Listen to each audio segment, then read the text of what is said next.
மிதுனம் ராசி பலன் 2025 தமிழ் புத்தாண்டு பலன்.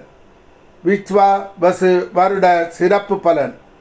வெற்றிடமாகிய ஆகாய வானவெளியிலே ஜோதியாகிய சக்கரத்திலே காலபுருஷ தத்துவத்திலே மூன்றாம் ராசி அந்த ராசிதான் மிதுனம் ராசி.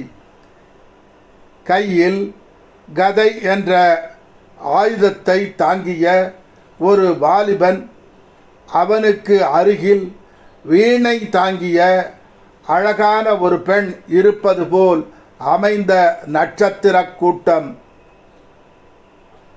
அதுதான் மிதுனம் ராசி என அமைந்தது.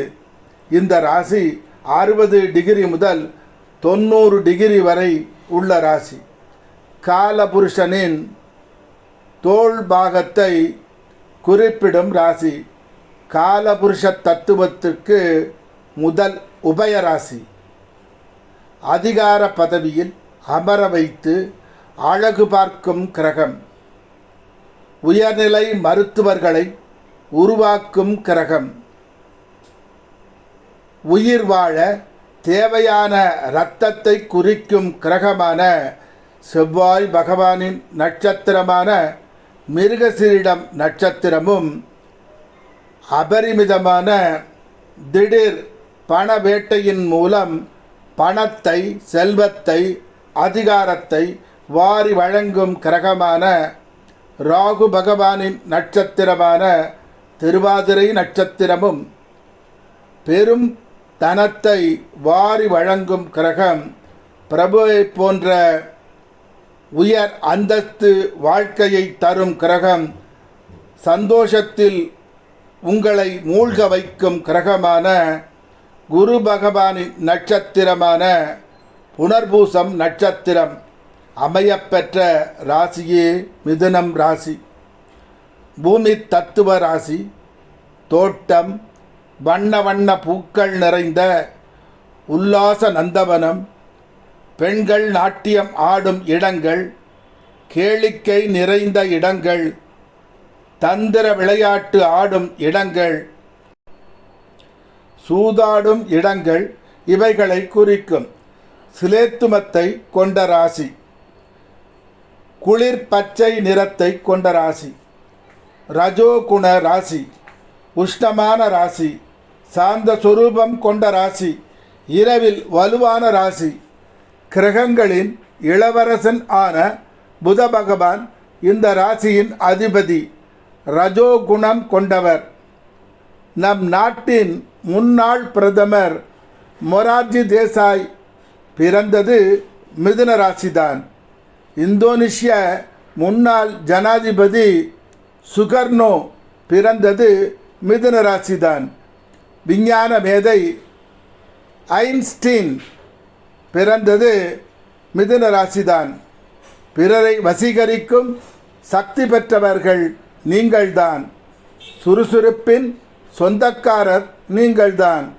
அவ்வப்போது கவலை வந்து வந்து போகும். தான் செய்யும் தொழிலில் எத்தகைய இடையூறுகள் வந்தாலும் பொறுமையுடன் சமாளித்து வெற்றியை அடைபவர்கள் நீங்கள்தான்.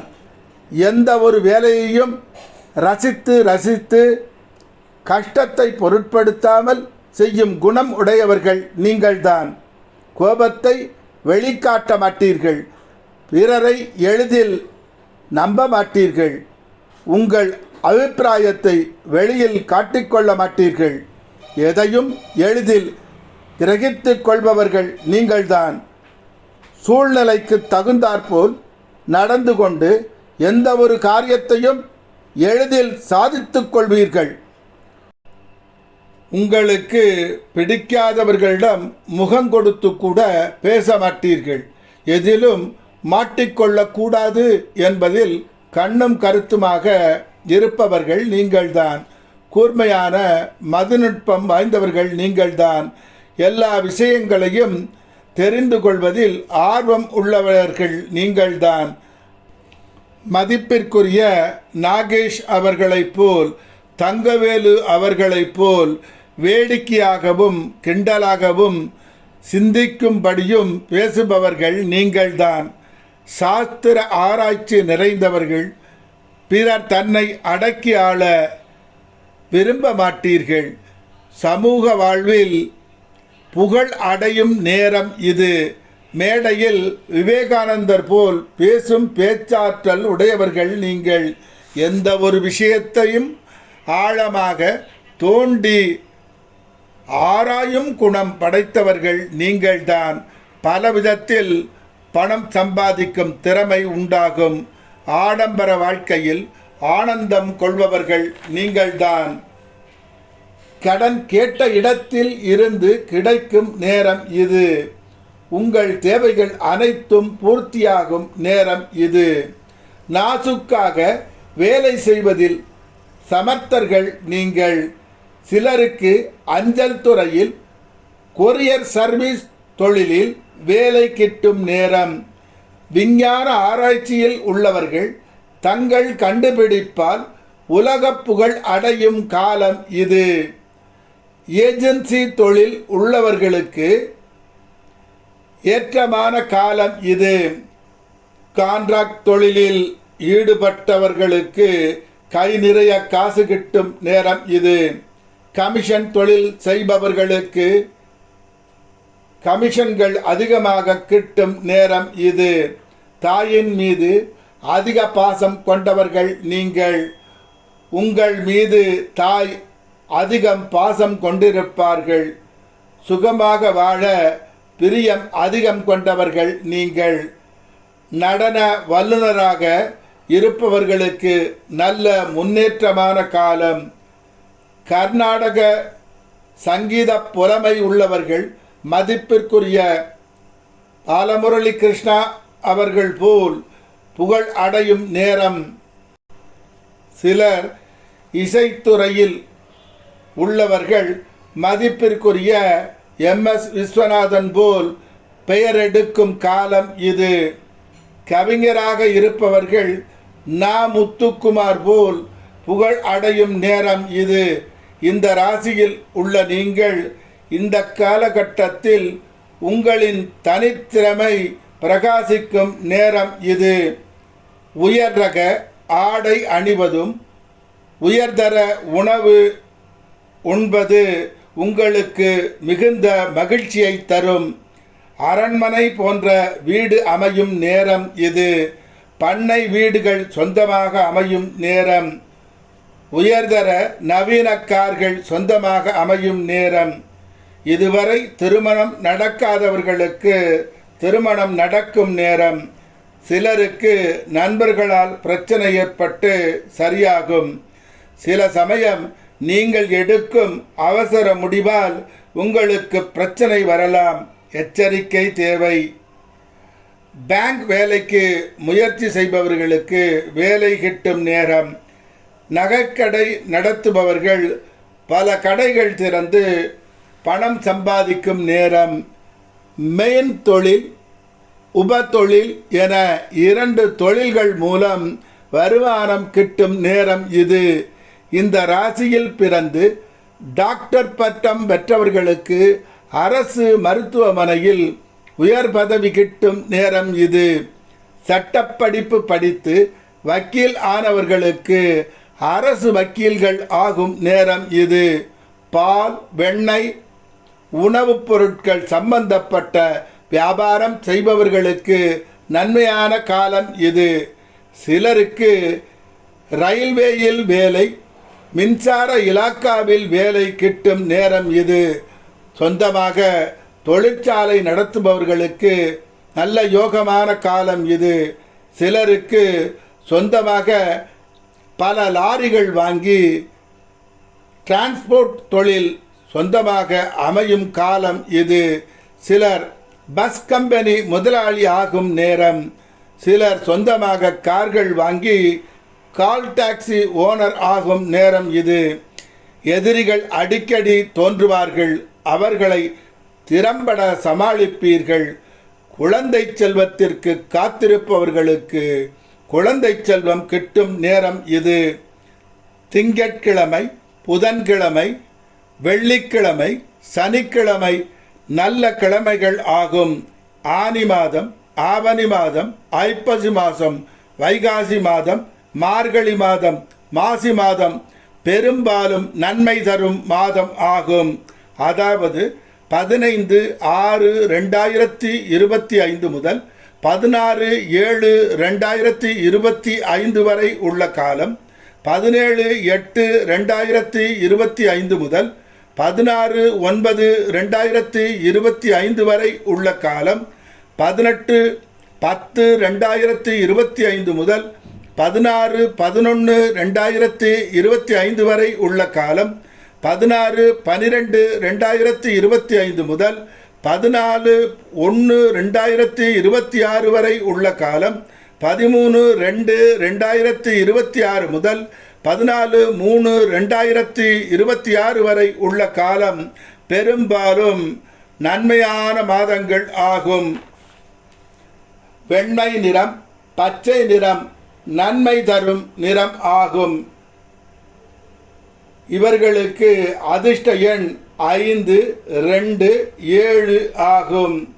துலாம் லக்னமாக அமைந்து 9ஆம் இடம் மிதுனமாக அமைந்தால் அந்த இடத்தை சுபர் பார்த்தால் தந்தை வழி சொத்தும் பாட்டன் வழி சொத்தும் கிட்டும். இரக்க குணம் மேம்பட்டவராக இருப்பீர்கள். கன்னி லக்னமாக அமைந்து 10ஆம் இடம் மிதுனமாக அமைந்தால் சுபர் பார்வை பெற்றால் அரண்மனை போன்ற இல்லம், விலை உயர்ந்த வாகனம், உயர்தரமான தொழில் அமையும். பண்ணை வீடும் விவசாய தொழிலால் ஆதாயமும் கிட்டும். சிம்மம் லக்னமாக அமைந்து 11ஆம் இடம் மிதுனமாக அமைந்து சுபர் சம்பந்தம் பெற்றால் பல தொழில்களால் லாபம், புகழின் உச்சியை அடைதல், உயர் பதவி அனைத்தும் கிட்டும். கடகம் லக்னமாக அமைந்து 12ஆம் இடம் மிதுனமாக சுபர் சேர்க்கை பெற்றால் அந்நிய தேச உங்களின் தாயார் யாருக்காவது உதவி செய்வதாக கூறிவிட்டால் தாயாரின் மேல் உள்ள அன்பால் அவர்கள் உதவி செய்யும்படி கூறியவர்களுக்கு நீங்கள் உதவி செய்யும் சமயம் எந்த பிரச்சனை உங்களுக்கு வந்தாலும் அதை பொருட்படுத்தாது செய்து முடிக்கும் குணம் கொண்டவர்கள் நீங்கள்தான். இதை சொல்லும்போது எனக்கு ஹனுமனின் கதை ஞாபகத்திற்கு வருகிறது. அதை கூறுகிறேன், கேளுங்கள். எவர் ஒருவர் ஹனுமனின் கதையை கேட்கிறாரோ அவருக்கு எல்லா நலன்களும் கிடைக்கும். காலம் உங்களுக்கு சாதகமாக அமையும். உலகத்தையும் ஆகாய வெட்டவெளியில் உள்ள அனைத்தையும் உருவாக்கியவரும் கைலைநாதனும் மகாதேவரும் ஆகிய சிவபெருமானும் உலகத்தின் தாயாகிய அன்னை பராசக்தியும் கைலாயத்தில் வீற்றிருக்கும் சமயம் நாரதர் அங்கு தோன்றினார். இலங்கை போர் பற்றி கூறினார். அது கேட்ட பார்வதி தேவி, இலங்கை போரிலே ராமர் வெற்றி பெற்றது எப்படி? ராமரின் ராமபாணத்தின் உதவியால் வென்றாரா அல்லது ஹனுமனின் பக்தியின் மூலம் பெற்ற சக்தியால் ஹனுமனின் உதவி கொண்டு ராவணனையும் இலங்கையையும் வெல்ல முடிந்ததா? கூறுங்கள் என சிவபெருமானிடமும் நாரதரிடமும் கேள்வியை எழுப்புகிறார் பராசக்தி. அதாவது இறை சக்தியை உடைய ராமரின் ராமபாணம் சிறந்ததா, ஹனுமனின் ராமபக்தி சிறந்ததா என்பதே கேள்வி. சிவபெருமான் பக்திதான் சிறந்தது. அனைத்து இறைவர்களும் இறை சக்தியை உடையவர்களும் பக்தனின் பக்திக்கு கட்டுப்பட்டவர்கள்தான் என்று கூறுகிறார் சிவபெருமான். அதை ஏற்க மறுத்த பராசக்தி சோதித்து பார்க்க எண்ணி அவரின் சக்திகளில் ஒன்றான மகா சக்தியை மாயா சக்தியை அழைத்து சோதிக்கும்படி கூறுகிறார். இதற்கு யாரை தேர்ந்தெடுக்கலாம் என எண்ணும் சமயம் நாரதர் யயாதி மன்னன் சிறந்த ராமபக்தன், அவனை வைத்து சோதித்து விடலாம் என கூறுகிறார் நாரதர். பராசக்தியின் சக்தியாகிய மாயாசக்தி காசியின் அரசனான யயாதி மன்னன் ஆளும் நாட்டில் உள்ள மக்களுக்கு துன்பத்தை, பயத்தை, நஷ்டத்தை உண்டு பண்ணுகிறது மாயசக்தி. யயாதி மன்னன் பிரச்சனையை தீர்க்க மாயாசக்தியுடன் போர் புரிகிறார். அதை அழிக்க அதிக சக்தி வாய்ந்த சப்ததேவி அஸ்திரத்தை மாயாசக்தியை நோக்கி எய்கிறார். அந்த மாயாசக்தி நடன பெண்ணாக, அதாவது மாதங்கியாக உருக்கொண்டு விஸ்வாமித்திர மகரிஷியிடம் தன்னை காப்பாற்றும்படி அவர் காலிலே தஞ்சம் அடைகிறாள். உனக்கு என்ன நேர்ந்தது? பயங்கொள்ளாமல் கூறு, நான் உனக்கு அபயம் அளிக்கிறேன் என்று கூறிக்கொண்டிருக்கும் சமயம் யயாதி மன்னன் எய்த பானம் அந்த பெண்ணின் உடலில் பாய்ந்து இறந்து போகிறாள் மாயாவாகிய மாதங்கி. நான் அபயம் அளித்த பிறகு அந்த பெண்ணை கொன்ற யயாதி மன்னனை தண்டிக்க முற்படுகிறார் விஸ்வாமித்திரர். தன் தபோபலத்தால் சாபம் அளிக்க முற்படுகிறார். அப்பொழுது அங்கு தோன்றிய நாரதர், இந்த காரியத்திற்கு உங்கள் தவபலத்தை ஏன் வீணடிக்கிறீர்கள்? யயாதி மன்னனை தண்டிக்க ராமனிடம் கூறுங்கள் போதும், அவர் உங்கள் மாணவன் தானே, அவர் பார்த்து கொள்வார் என கூறுகிறார். ராமனால் மறுக்க முடியாது உங்கள் சொல்லை காப்பாற்றித்தான் தீர வேண்டும் என கூறுகிறார் நாரதர். ராமனிடம் சென்ற விஸ்வாமித்திரர் நடந்தவைகளை கூறுகிறார். தவறு செய்தவர் என் பக்தன் ஆனாலும் அவனுக்கு மரண தண்டனை வழங்குவேன் என்று கூறி யயாதி மன்னனை கொல்லும்படி கட்டளையிடுகிறார் ராமர். யயாதி மன்னன் தன் உயிரை காப்பாற்றிக் கொள்ள ஹனுமனின் தாயான அஞ்சனாதேவியிடம் தஞ்சம் அடைகிறார். அஞ்சனாதேவியும் யயாதி மன்னனை காப்பாற்றும்படி ஹனுமனை வரும்படி நினைக்கிறார். ஹனுமனும் அங்கு வருகிறார். நடந்தவைகள் எதையும் கேட்காமல் தாய் அபயம் அளிப்பதாக கூறிவிட்டதால் தான் யயாதி மன்னை காப்பதாக கூறுகிறார் ஹனுமன்.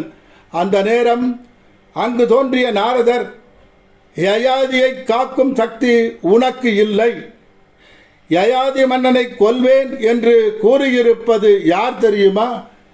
அவர் ராமர்தான் என்று கூறுகிறார்.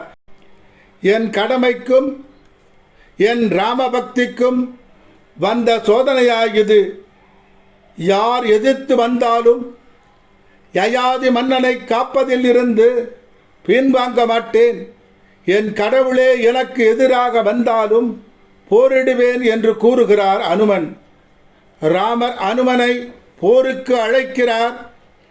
என் கடவுளின் மீது ஆயுதம் பிரயோகம் செய்ய மாட்டேன்.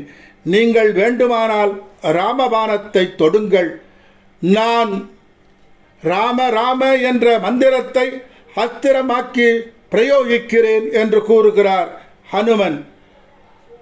ராமர் ராமபானம் எய்ய அதை எதிர்க்க ராம ராம என்ற நாமத்தை அஸ்திரமாக பிரயோகம் செய்கிறார் ராமன். ராமர் ராமபானம் எய்ய அதை எதிர்க்க ராம ராம என்ற நாமத்தை அஸ்திரமாக பிரயோகிக்கிறார் ஹனுமன். உலகமே பிரளய காலம் ஆகிறது. அங்கே தோன்றிய சிவன், சக்தி, நாரதர், விஸ்வாமித்திரர் ஆகிய அனைவரும்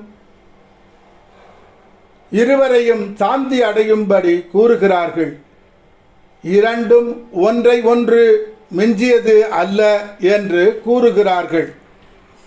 ஹனுமன் போல்தான் நீங்களும் யாருக்காவது உதவி செய்ய நினைத்து விட்டால் அவர்களை பாதியிலேயே விட்டுவிடாமல் கடைசி வரை என்ன பிரச்சனை வந்தாலும் அவர்களுக்கு துணையாக நின்று உதவும் குணம் உடையவர்கள் நீங்கள்தான்.